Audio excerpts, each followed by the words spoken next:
Welcome to the Valseth View. Welcome to the Valseth View. Our topic for today is what happens when we grow faster than our controls. So again, I want to thank our audience and our clients who continually send us great remarks and encourage us to continue to give them some value add in our podcast. First 5 businesses, again, that respond to this on any social media, you're going to get a free compliance pillar overview.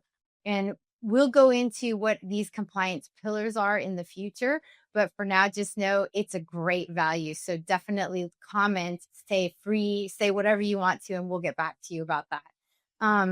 We want to make sure that we leave this opportunity open to listeners as long as we can. So as long as we can keep doing it, we will. I'm Carolyn Dragseth, and I'm here with Valerie Clark, and we're the founders of Valseth Enterprises. Between the two of us, we have more than 30 years of compliance experience. Today, we're going to talk about exactly what happens when your company is growing so fast that your controls are not keeping up with it. And we're going to talk a little bit about some of the dangers that it can happen to companies. Remember that compliance is not just some kind of a cost center. Compliance is a value add to your company. We at Valseth Enterprises, our method is aimed to meet your larger compliance needs. And most compliance programs aim to prevent penalties. We aim to give you additional value in your company. So don't forget to check out our website. It's www.valsethenterprises.com. Okay, so we're going to start our discussion with how does rapid growth strain or affect compliance, Valerie? Well, it obviously strains it. And how it does that is if a company enters into a large contract and they have to rapidly build their employee base from 10 people to 60 people, you have to start thinking about that from the conversation about needing or desiring to increase your business size. You don't need to have that conversation after you've hired the 60 people and they're already out in the field. There should be a process already in place for that growth. And part of that process is going to be a human resources issue, because you have to advertise, you have to interview, check references, bring them on, provide training, and then hope that everything has gone well and they're going to be in the field doing what they need to do. And then you have the accounting perspective, of making sure that all those documents are filled out correctly. And then in the field, you're going to have to be sure that your new supervisors that you have, because you didn't need as many supervisors with 10 people as you do with 60.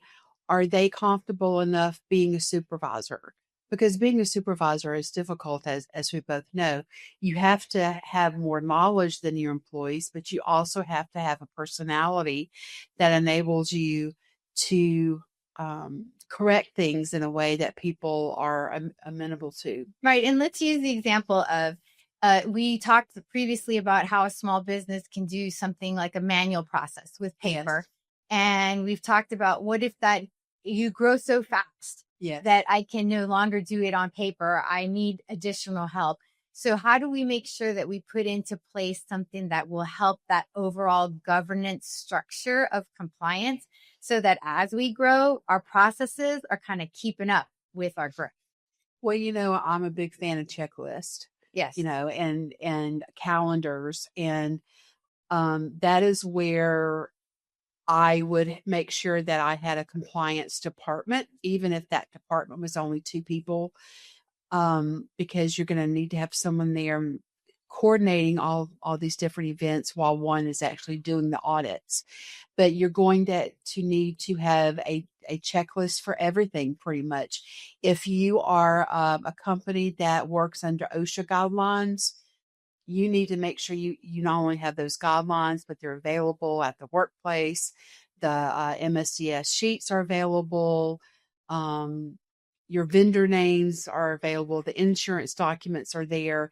And all of this, you can't keep it all in their head. You can't. But I agree with what you're saying. I think that a lot of times companies don't take into consideration when they're at that growth point, what's the next step? And that's where companies like ours step in. I think that that's a really important place. If you don't have something, it's okay to outsource to compliance professionals and help them to help you get yourself started. It's probably the best way to put it. I think that having that familiarity with regulatory compliance and what kinds of things auditors may be looking for is super important. I think that a lot of times small businesses are afraid to say, I don't know what I don't know. It's better to find out with an outsourcing company like ours than it is to find out from a regulatory auditor. And the last thing that we would want for any company to have happen to them is they're going through something, they're going through an expansion, they're growing, and they get stuck because they don't meet the regulatory needs that are in place when they get audited. I know you guys have heard, and on multiple occasions, if you watch TV, and I'll use an example of baby food is probably one that we're all familiar with that happened recently.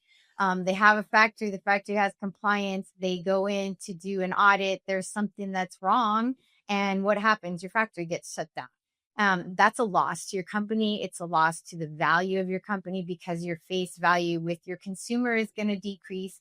So it kind of highlights the need for when you're in growth, you really need to think about what am I going to do to make sure that as I'm growing, I'm also keeping in lockstep with the idea of compliance for my particular type of business.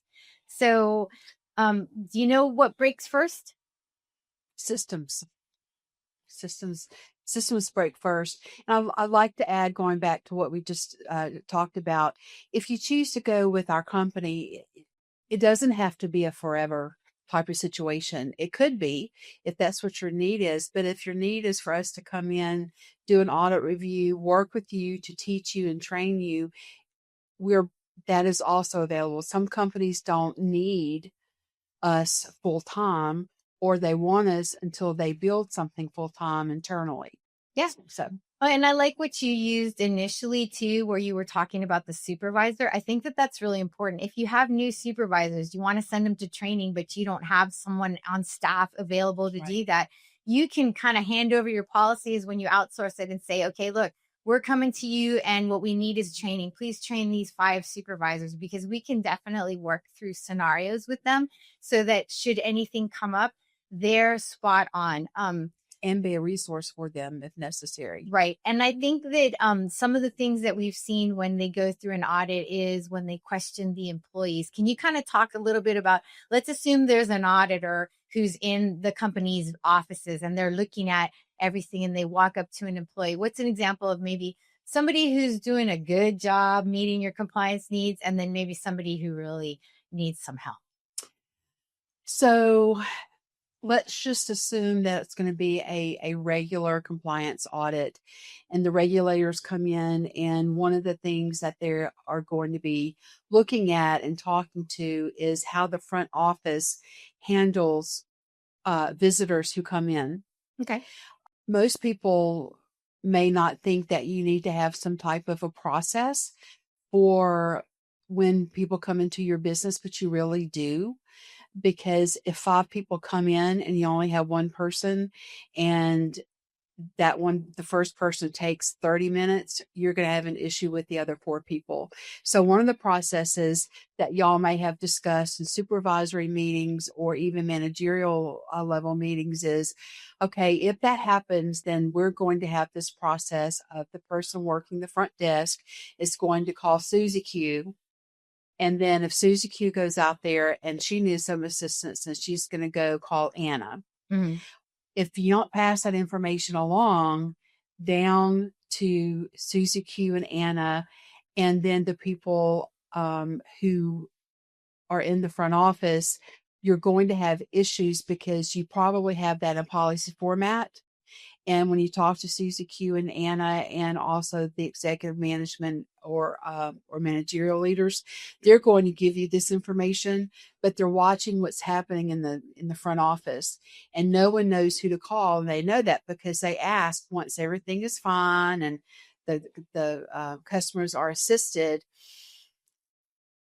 tell me about what happened, and tell me what your process is for what should be done. And they're going to say, well, I did it, because that's what they do every day. So the disconnect there is you have policies that may be very well written, may be available even at the desk of the front office, but they're not usable because nobody's reading them and they're not understanding them and they're not being discussed. Right. And another example of that is that when the regulatory auditors come in and they'll ask their employee a question, and they love to pull out of the air a non-repetitive type question where they'll say, show me in your system where you have people sign in and how you print the badges for visitors.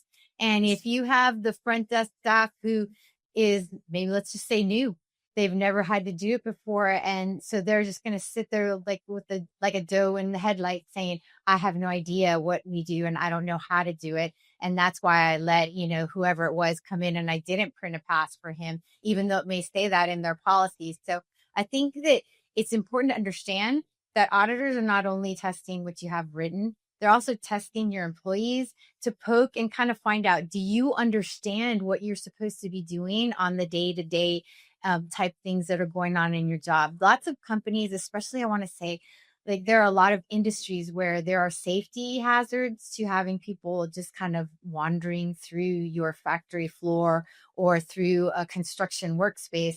And if you don't follow those rules, those can create a violation. And I know we've talked about it previously, where sometimes that's going to be in the form of a fine. Sometimes that's going to be in the form of shutting down your entire operation until they are sure, 100% sure that you know how to follow the rules. That's an excellent example, because some of the compliance trends that are happening now here in the U.S., but also internationally as well, is the data privacy. Right. And it's cybersecurity and it's physical plant security. And you have to have internal checks and internal systems for people to use so that what you just said doesn't happen, because cybersecurity is such an issue.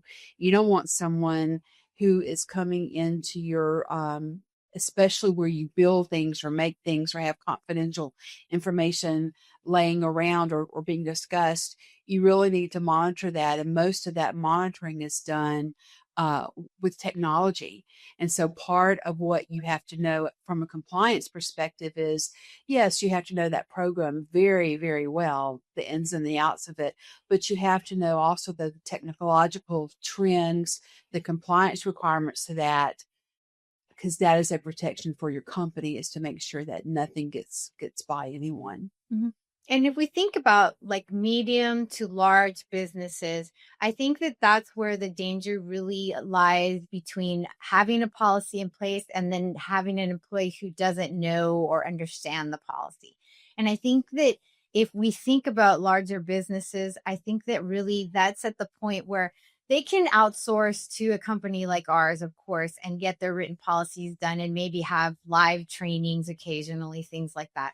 Sometimes it's helpful, especially with core policies, to get people to come in and kind of talk about them, especially if you want it to sink in people's minds. I think that a backup for a lot of those new policies that we've kind of talked about, I think that having someone come in and train them live is really helpful, makes a big difference. It kind of sticks in their mind. They can say, I remember when those two ladies came into our office and they were talking about blah, blah, blah, blah, blah. And even if that's all that your employees can articulate when they're talking to one of these regulators, it's good enough for them to be able to recognize that the company's trying to find everyone. It's really easy in a small company to make sure that everyone kind of goes through the motions. I know, and I'll use an example of a previous client. They had someone who their sole purpose was to go from office to office, sit down with the employees on a yearly basis and go through all of the training that they had to be done. And so I think that they did that because they were small enough to do that. They had the resources. As you grow, you really don't have those kinds of resources. So larger companies, you kind of have to delve into or lean on something that gives you that additional layer. So we're going to talk a little bit about software, and we're going to use some examples of some software that we've seen other companies use to kind of help meet that metric. And the reason that we like software in this instance, where you're going from a medium or a large company, is that software allows your company to track all of your employees. Yes. So you're going to be able to show a regulator when they come to your office that, yes, I train my employees yearly on X, and here are all the records that are contained within my software that show that I had my employee open this particular piece of policy. They read it, they timestamped that they understood it. So I've kind of done my due diligence in that format, and I'm leaning or leveraging technology to make sure that I can make that happen for our company. So we're talking, and I don't know, how many do you think is really where you would recommend software? Like maybe 100 employees or more, 200 or more? Because I think that I think we can use manual controls up until about 100, but I'm interested to hear your perspective. Yes, it's definitely different than yours. Yes. I would think that probably 50 would be, for me, stretching it simply because there's so much to keep up with. If it were just OSHA requirements, if it were just accounting principles, if it was just equal employment opportunity situations, if it was just one of those things, yes, I think you could push it further out. But because it's not only those things, but more, unless you have a huge staff, I'm talking 20, 25 people who all they do is this type of compliance. Mm-hmm. And number one, they know everything that they need to know. Number two, they know how to communicate well. Number three, they know how to work the chain of command. And quite frankly, I have never seen a company work like that. Yeah. So, well, it makes sense. And I think that that's important. It's important to kind of bring in that multi-layer, multifaceted regulations that exist. So the first software we want to look at is Drata, and it's Drata. And this is a software that manages risk. It helps automate evidence collection for compliance. It has audit readiness inside of it. And it does a lot of things across multiple regulatory frameworks. And they also have a third-party vendor risk management, which is a big buzzword right now. yes. Because not only are you concerned with your company, but you're also concerned with other companies that need to have their software interact with your software. Yes. So it's important to think of that as a multi-factor type of way to look at compliance software. And their motto is they use security as a core value. So I think that that kind of touches with what you were talking about with employees. And so that's very, very helpful. The second one that we kind of looked at with other clients is PowerDMS. And I'll let you kind of talk a little bit about how PowerDMS works. That is a good system for medium to large size companies. And please keep in mind that these are just some we are familiar with. We are not recommending any of them. Yes, we're not recommending or endorsing or saying, and we're not being paid by any of these companies either. We're just trying to help our mid-sized businesses to kind of get out there. And if you're looking for something, these are some of the things that we have seen other people put into production within their companies. PowerDMS has several different functions to it. It has a payroll function of going in and approving your payroll check so that you can be paid. It has financial information in there.